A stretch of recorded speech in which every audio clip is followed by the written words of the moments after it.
Good afternoon, everyone. Now, as many of you all know, my name is Matt Trader, and I'm a commercial real estate broker at Rainier Development Company, right here in Salisbury, Maryland. And today I want to take this opportunity to talk to you all about a piece of legislation that is currently on the table in Washington, D.C., the America's Family Plan. Now, look, I'm not here today to trash this bill or to play politics or any of that stuff, all right? I don't roll like that. I am just simply here to talk to you all about how this piece of legislation could potentially impact the world of commercial real estate, the economy, and you as a buyer or seller as well. Now, first of all, let me start by saying that I'm not totally opposed to this bill, and I think there are many good pieces to it. I mean, after all, who doesn't want to help America's families, right? But as a commercial real estate broker, there are some components to it that give me a great deal of heartburn. Number one, they are talking about drastically increasing capital gains. Now, for anybody in my line of work, anytime you're talking about raising capital gains, that's a pretty hard pill to swallow. But what makes it even more hard to swallow is the fact that not only are they talking about increasing capital gains, but they're also talking about removing or drastically restructuring the 1031 tax code. Now, for anybody out there who's watching this that are not familiar with the 1031 tax law or the like-kind exchange, whatever you guys want to call it, basically what a 1031 exchange does is it allows the seller of a property to defer their taxes by replacing their relinquished property with a similar or like kind asset.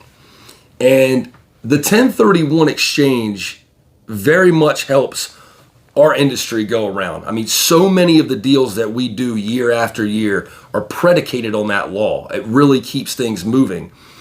And if they remove it or they drastically restructure it, it could potentially have a negative impact on our industry. But not just for us as brokers, but for everybody. I mean, there's so much development that's created because of this law. And there's so many jobs that are created because of this law. I mean, so much of what we do helps to create jobs. And if they remove this law, it's going to decrease the amount of deals that we're doing, and that's probably going to remove a lot of jobs from our economy. I mean, you think about the people that could be impacted. It's not just us as brokers, but you have contractors, blue-collar workers, lenders, attorneys, surveyors, architects, engineers, material suppliers. I mean, the list goes on and on and on.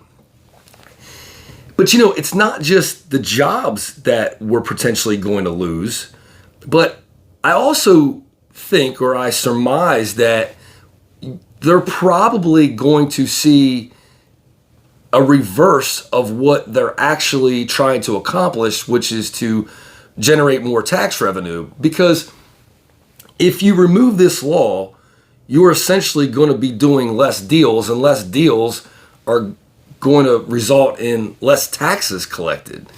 So I don't know that their motive for this proposal or this plan is actually going to result in what they're looking to accomplish. Now, look, I could go on and commiserate all day long about how I think that this piece of legislation could potentially impact our economy. But I'm not going to do that. To save you all some time today, I'm going to hurry up and try to get out of here. But before I do that, I do want to offer a piece of advice to any sellers or buyers who are watching this today. So look, if you're a seller and you're thinking about selling a property, my advice to you is you better do it now. Okay, now look, again, we don't know if this legislation is going to pass, but if it does, it is going to remove your ability to employ the 1031 tax code, which would allow you to defer the taxes on an asset that you're looking to sell. So if you're going to sell, now would be the time to do so ahead of this potential legislation. If you're a buyer, now is the time to make a deal. Seriously, we've already seen a drastic drop in the amount of supply in commercial real estate.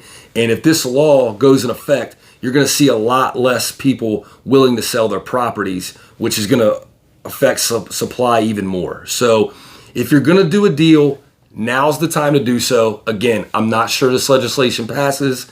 I'm not even sure that my assumptions about the legislation are correct. These are simply my thoughts, and I appreciate your guys' time today. Thank you so much, and as always, have a great day. See you guys.